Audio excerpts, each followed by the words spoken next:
Just a short artist video here. I'll keep this short.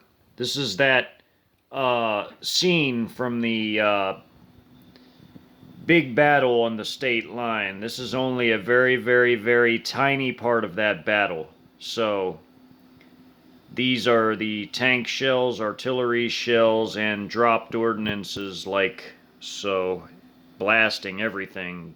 Artillery, tank shells, uh, yeah, the Su-34s flying in. This is in the Montana battle. This is just a small, tiny scene out of that huge battle. Very small.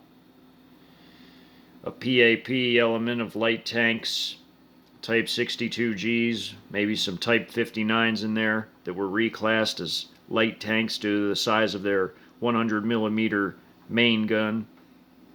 APCs, definitely some IFVs behind. This is only a small part of the elements. Like this would be a company going back here, another company going back there. So that's that. These are the Chi-Com National Militia troops in the mountains. You can see this windy mountain road along a mountainside cliff here in their Tiger MRAPs. This one has a HJ-8 anti-tank missile as a crew serve. It's actually launching this way, so I tried to draw that the best as I could. These guys are shooting uphill at forces fighting them. I made another one, so see this Chi-Com squad on patrol, this squad of National Militia paramilitary forces stopped while they were on patrol. They were doing a patrol on this road. When they stopped, disembarked, this radio man here is calling in artillery strikes. You can see one hitting back here. See fire erupting from the woods. A shell just flew in and hit right here. 152 millimeter. Another one a little bit closer. Almost danger close territory, but it's down the hills away, so it's down there hitting. Guy using a crew serve machine gun to engage. This guy's laying down, taking cover. These guys are taking cover behind a mound here. This guy's shooting from just canted to the side of the vehicle, the back of the vehicle. This guy's calling in the strike.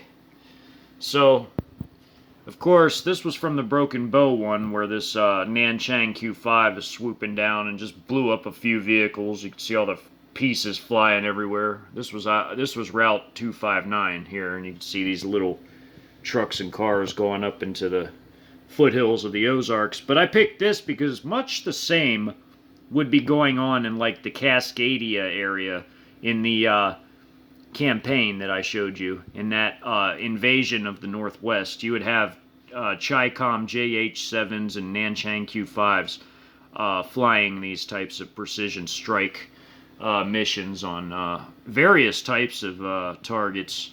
It would be a target-rich environment for sure, much like the rest of the land under assault. And the Russian Su-34 is also in that category as a ground attack tactical fighter bomber, which is here in this one. So this one dropping a few. This one kicked on its afterburners after these blasted away. And then up here is what the inside of the rural towns, the very, very small rural towns in Montana looked like. This is a PAP element, at least part of a PAP element, a tiny part of a PAP mechanized infantry company here. See, this guy's bolting. This guy's running. He's just jumping over these knocked over garbage cans and pile of junk in the streets by this car on the other side of the car. And you can see it's a very hilly terrain, as this street is a bit higher than this street. And you can see it kind of going up like this. Artillery strike in the hills just outside of town. Here's some American partisans or armed civs running by. This guy just threw a grenade and shooting some suppressive fire around the corner there. There's the rest of his team stacked behind him. You got this guy watching this way. These two guys kind of standing by, support this guy before maybe running across the street like I showed you guys in that review video, how they cross the street. They can do a high-low with the first two.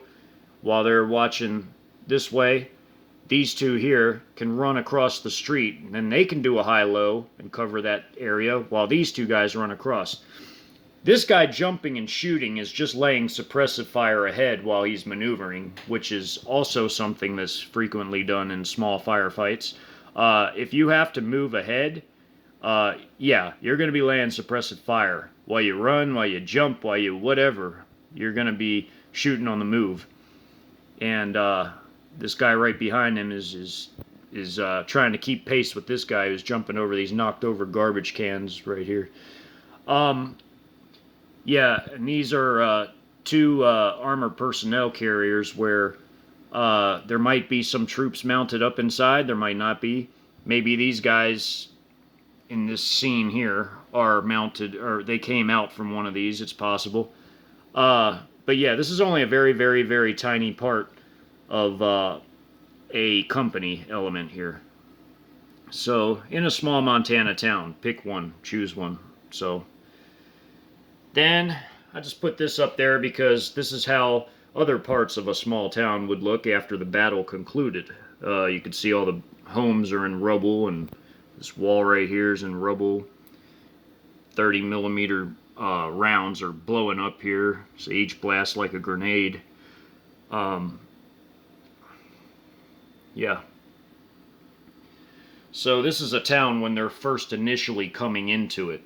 As you can see, the buildings aren't totally leveled yet by all the fighting, but they're passing through to capture this town. So this would have been like at the very beginning of the invasion. And I drew this one for you. As you can see, this country area here where these Chi-Com type 81 rocket artillery pieces. They're very similar to a Grad.